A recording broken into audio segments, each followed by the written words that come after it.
Husband যদি চান যে অন্য কাউকে দেবেন, দলের অন্য কাউকে দিলে এখানে মহিলা প্রার্থী আছেন, প্রার্থী আছেন, তারপরে সমস্যা প্রার্থী আছেন, আমাদের যে কাউকে যদি দেয়, আলোচন পূর্বের জন্য আমরা যে কাজটি করতাম ওনাদের জন্য আমরা একীভূত হয়ে সেই কাজটি করবো। এর মতো ধানের শীষের বিষয়ে কোনো আপোষ নাই। যিনি মনোনয়ন পাবেন ওনাকে আমরা মনোনীত করবো, এই কথায় একমত। তার পাশাপাশি যদি আমাদের এরা মনে করেন যে আমরা ঐক্যবদ্ধ হয়ে জোটবদ্ধ হয়ে নির্বাচন করবো, জোটের যদি কাউকে দেয় আমরা জোটের কারো জোটের প্রার্থীকে আমরা ভোট দিতে একই রকম ভাবে জোটের প্রার্থীকে বিজয়ী করার জন্য আমরা প্রাণপণ চেষ্টা করি। যেহেতু জোটের প্রার্থীকে দেবেন আমাদের লিডার, সেখানেও আমাদের কোনো আপোষ থাকবে না। এরই মধ্যে আমরা নিজের এলাকা নিজেরা করছেন, আপনার নিজেরা ধানের শীষের পক্ষে আছেন, কিন্তু দেখতে হবে আপনার পরিবার পরিজন ধানের শীষের পক্ষে আছে। অনেক দেখা যায় যে হাজব্যান্ড ধানের শীষের পক্ষে, কিন্তু ভাই অন্যদিকে চিন্তা ভাবনা করছে। এই বিষয়টিও আপনাদেরকে বর্তমানে এই দুটো বিষয়ে নিশ্চিতের সাথে সাথে আমাদের পাশাপাশি যাত্রী পরিজন যারা আছে তাদের সাথে আমরা ধানের শীষকে বিজয়ী করার লক্ষ্যে আমাদের কার্যক্রম এগিয়ে নিতে হবে। এই বিষয়টা হচ্ছে আমাদের জাতীয় নির্বাচন, কিন্তু জাতীয় নির্বাচনে অল্প সময়ের মধ্যে আমাদের স্থানীয় নির্বাচন হয়ে যাবে। বিগত সময় আমরা তাই দেখেছি, স্থানীয় নির্বাচনে যারা প্রার্থী হবে ইতিমধ্যে অনেকে মাঠে নেমে গেছে, অনেকে মাঠে আত্মপ্রকাশ করেছেন। আপনারা দেখেন বড় বড় বিলবোর্ডও অনেকে দিয়েছে, এবং মাঠে কাজকর্ম করছে।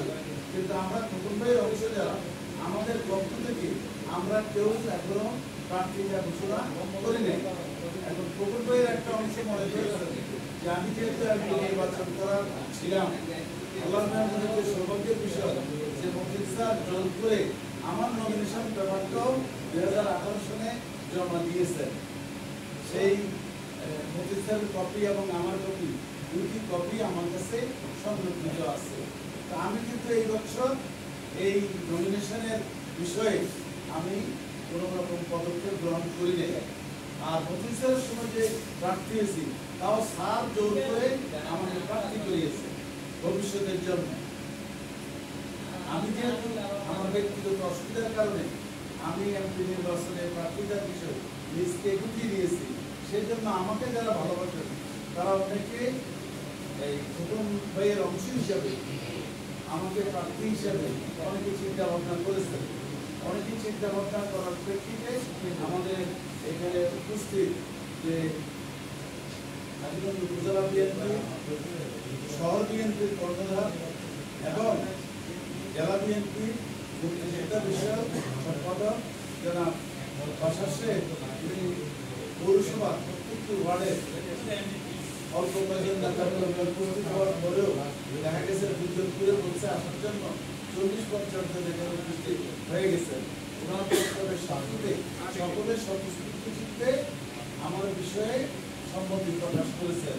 কিন্তু তারপরও আমার ব্যক্তিগত সম্মতি আমি প্রকাশ করতে পারি না একটা কারণে, কারণ পৌরসভার আপনারা যারা আছেন আপনারা প্রত্যেকটা ওয়ার্ডে আলাপ আলোচনার পরে যখন দেখব যে না আমরা সত্যিকার অর্থে আপনি আপনার নিজের ভোট, আপনি আপনার পরিবারের ভোট এবং আপনার আশেপাশে যারা আছে তাদের ভোটকে আপনার পক্ষে, অর্থাৎ স্থানীয় সরকার নির্বাচনে এই মেয়র নির্বাচনের জন্য আপনারা প্রস্তাব করবেন।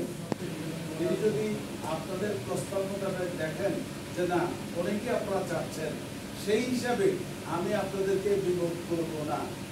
কথাটা পরিষ্কার তো? সেই হিসাবে আমি আপনাদেরকে বিভক্ত করবো।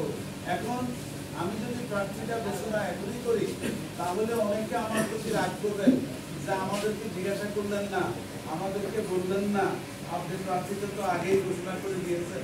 রাগ করতে পারে, অভিমান করতে পারে।